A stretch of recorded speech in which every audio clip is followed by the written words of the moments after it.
Okay, let's dive into this explainer. From rigid iron giants to lightning-fast, adaptable networks.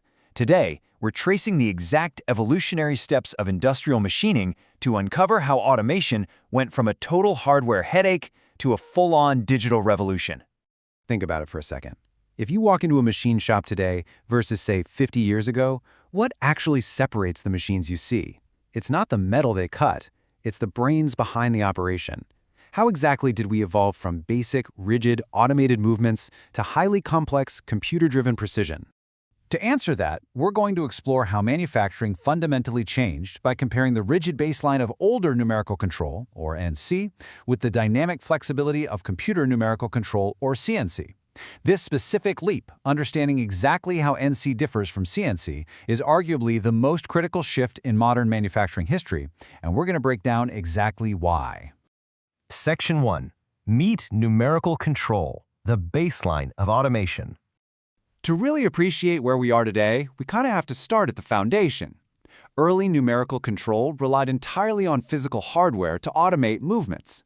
It was groundbreaking at the time for sure, freeing machinists from grueling, continuous manual hand cranking, but it was far from agile. It was really that first step toward machines following programmed physical instructions. But here's the catch. Because early NC relied on clunky hardware controllers and actual physical punch tapes or cards, its overall flexibility was incredibly low.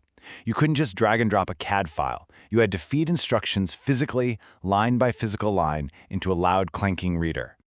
Just imagine spending hours punching a paper tape, only to realize you made a tiny calculation error on one single coordinate. There was no backspace key. Program editing was very limited, meaning you often had to physically discard the tape and start punching a brand new one. It was automated, sure, but brutally rigid. Section 2. The CNC Revolution, the upgrade. Enter the computer into numerical control. CNC swapped out those physical relays for digital memory and microprocessors.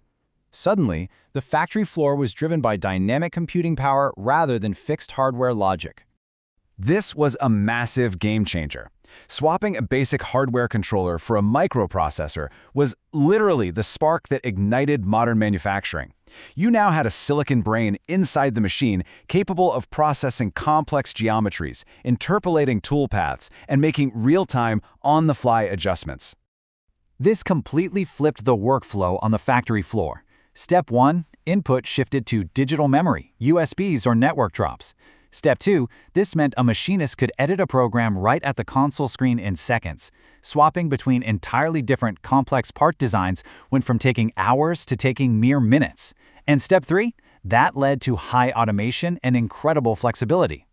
Section 3, NC versus CNC, head-to-head differences. Let's put them side by side so we can really zero in on exactly how NC differs from CNC. On one side, you have the physical friction and fragility of NC punch tapes. On the other side, they're completely outclassed by the instant, wear-free digital transfer of CNC using memory, USBs, and networks.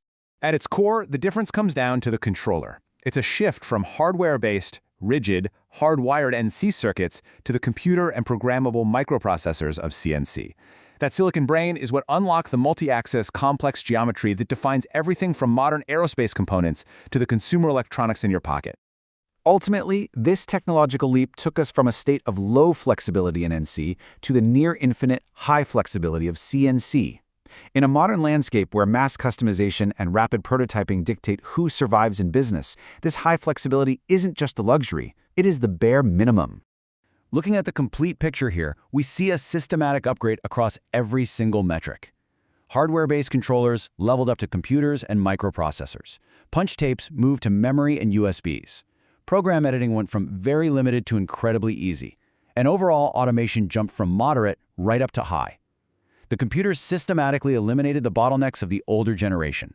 Section 4. Beyond CNC. Introducing DNC. But, the evolution didn't stop at the individual machine level. The next logical step was the network.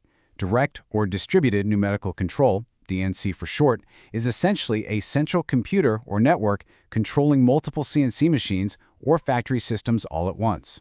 This shifts program management away from a single isolated CNC machine. Now you're looking at multiple CNC machines and factory systems working together. A single programmer can push updates, track efficiency, and manage an entire fleet of CNC centers instantly from one central hub. So as we move from the punch cards of early NC to the digital memory of CNC and now to the fully networked servers of DNC, the question becomes, where does your operation stand? Is your manufacturing relying on single machines or a fully connected network? Think about where your operations fit into this fully connected future next time you see a precision machined product. Thanks for tuning in to this explainer, and keep questioning how the world around you is made.